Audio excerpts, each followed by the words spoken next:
انسانی زندگی میں بہت ساری چیزیں ایسی ہوتی ہیں جن کا انسان کی زندگی پر اثر ہوتا ہے۔ ظاہر ہے زہر موت کا سبب بن سکتا ہے۔ تریاک ایک ایسی چیز ہوتی ہے جو زہر کے اثر کو بھی کاٹ دیتی ہے۔ جب آپ کسی شخص کو برا بھلا کہتے ہیں تو لازمی نتیجہ یہ ہوتا ہے کہ وہ شخص آپ سے ناراض ہوتا ہے، اس کے چہرے پر آپ کے لیے اچھے تاثرات نہیں ابھرتے۔ اور جب آپ کسی شخص سے محبت کی بات کرتے ہیں، پیار کی بات کرتے ہیں تو وہ آپ کے قریب ہو جاتا ہے۔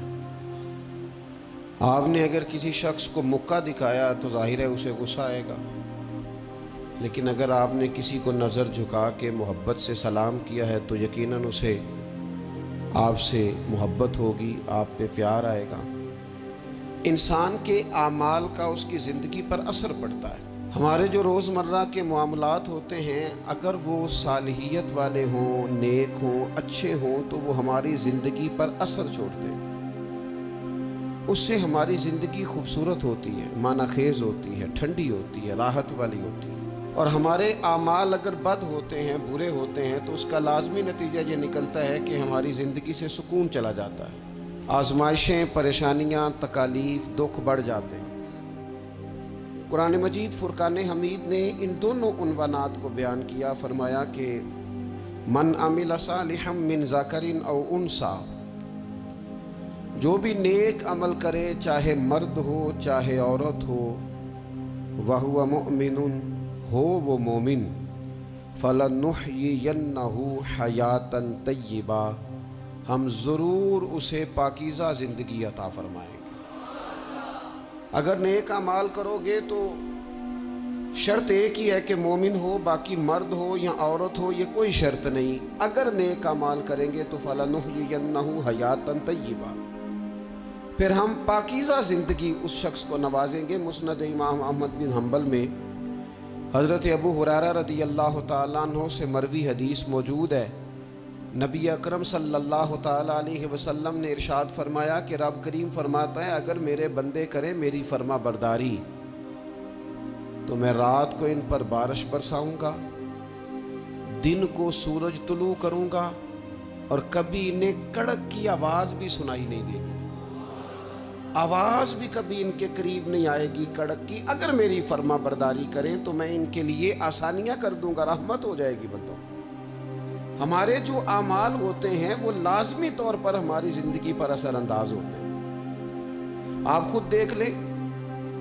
ایسا نہیں ہے کہ ہماری باتیں صرف سامنے والے پر اثر کرتی ہیں،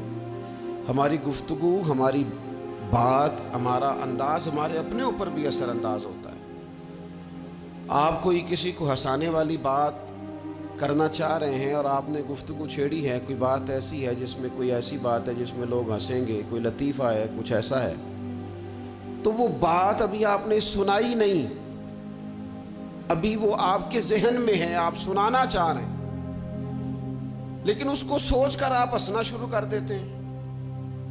اور بہت سارے لوگ ایسے ہوتے ہیں جو بات کر ہی نہیں پاتے، ہنس ہنس کے لوٹ پوٹ ہوتے رہتے ہیں۔ بالکل اسی طرح اگر کوئی شخص ایسی بات کرنا لگا ہے جو دکھ والی بات ہے، تکلیف والی ہے، اس کی زندگی کا کوئی کٹھن مرحلہ، تو بات کرنے سے پہلے وہ رو پڑتا ہے، اس سے بات نہیں ہوتی، اس طرح وہ پھوٹ پھوٹ کر تڑپ کر روتا ہے۔ تو اس کا مطلب ہے حالانکہ ابھی بات اس نے کی نہیں، ابھی اس کے ذہن میں ہے، وہ کرنے لگا ہے لیکن رونا پہلے آ گیا۔ معنی یہ ہے کہ ہماری گفتگو کا صرف سامنے والے پر ہی اثر نہیں ہوتا، ہماری باتوں کا ہمارے اپنے اوپر بھی اثر ہوتا ہے۔ زندگی میں جو اعمال بھی ہم کرتے ہیں، جو ہم کہتے ہیں، جو ہم سوچتے ہیں، جس طرح کی زندگی ہم گزارتے ہیں وہ ہمارے اوپر اثر انداز ہوتی اور ہمارے اعمال کو وہ پوری طرح متاثر کرتی۔ اس لیے بخاری میں حدیث ہے، نبی اکرم صلی اللہ تعالیٰ علیہ وسلم نے فرمایا بندہ بولتے بولتے بعض اوقات ایسا جملہ بول جاتا ہے اسے پتہ ہی نہیں ہوتا اور اللہ تعالیٰ اس کے درجات کو بلند فرما دیتا ہے، ایک جملے کی وجہ سے، ایک بات کی وجہ سے، ایک خیر کی گفتگو کی وجہ سے اس کے درجات بلند ہو گئے۔ اور حضور فرماتے ہیں تمہیں پتہ ہی نہیں ہوتا اور تم بولتے بولتے بات کرتے، یعنی تمہاری گفتگو تمہاری زندگی میں خود اتنا اثر رکھتی ہے کہ تم بات کرتے کرتے